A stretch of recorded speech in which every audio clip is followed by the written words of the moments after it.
ময়নামতীতে বিএনপির বর্ধিত সভা অনুষ্ঠিত। কুমিল্লা জেলার প্রতিনিধি রবিন ইসলাম রনির পাঠানো তথ্যচিত্রে থাকছে বিস্তারিত। ত্রয়োদশ জাতীয় সংসদ নির্বাচনকে সামনে রেখে দেশ জুড়ে রাজনৈতিক তৎপরতা জোরদার করেছে বাংলাদেশ জাতীয়তাবাদী দল বিএনপি।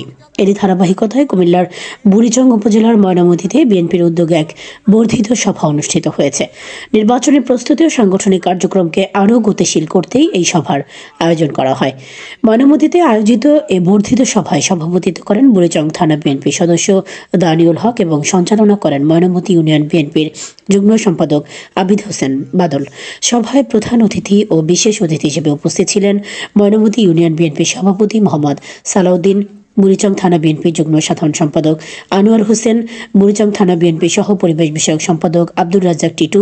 এছাড়াও বিএনপির অঙ্গ ও সহযোগী সংগঠনের বিভিন্ন পর্যায়ের নেতাকর্মীরা সভায় অংশগ্রহণ করেন। সভায় বক্তারা বলেন, আগামী 12ই ফেব্রুয়ারি অনুষ্ঠিতব্য জাতীয় সংসদ নির্বাচন দেশের গণতন্ত্র পুনরুদ্ধারের জন্য অত্যন্ত গুরুত্বপূর্ণ। তারা দলীয় নেতাকর্মী সহ সাধারণ জনগণের প্রতি আহ্বান জানান, ধানের শীষ প্রতীকে ভোট দিয়ে বিএনপিকে বিজয়ী করতে ঐক্যবদ্ধভাবে কাজ করার জন্য। নেতৃবৃন্দ বলেন, জনগণের স্বতঃস্ফূর্ত অংশগ্রহণ ও ভোটাধিকার প্রয়োগের মাধ্যমেই একটি গ্রহণযোগ্য, অবাধ ও সুষ্ঠু নির্বাচন নিশ্চিত করা সম্ভব। বক্তারা আরও বলেন, নির্বাচনের আগে দলের নেতাকর্মীরা বাড়ি বাড়ি গিয়ে ভোটারদের সঙ্গে সরাসরি যোগাযোগ করবেন।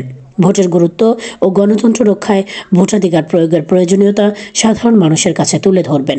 পাশাপাশি ভোটের দিন সবাইকে ভোট কেন্দ্রে গিয়ে ভোট দেওয়ার জন্য উৎসাহিত করার উপর বিশেষ গুরুত্ব আরোপ করেন তারা।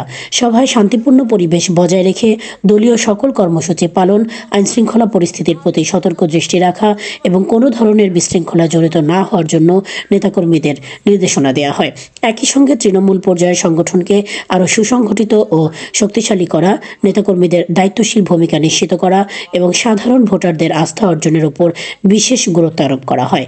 সভা শেষে নেতাকর্মীরা আগামী জাতীয় সংসদ নির্বাচনকে সামনে রেখে ঐক্যবদ্ধভাবে মাঠে থাকার অঙ্গীকার ব্যক্ত করেন।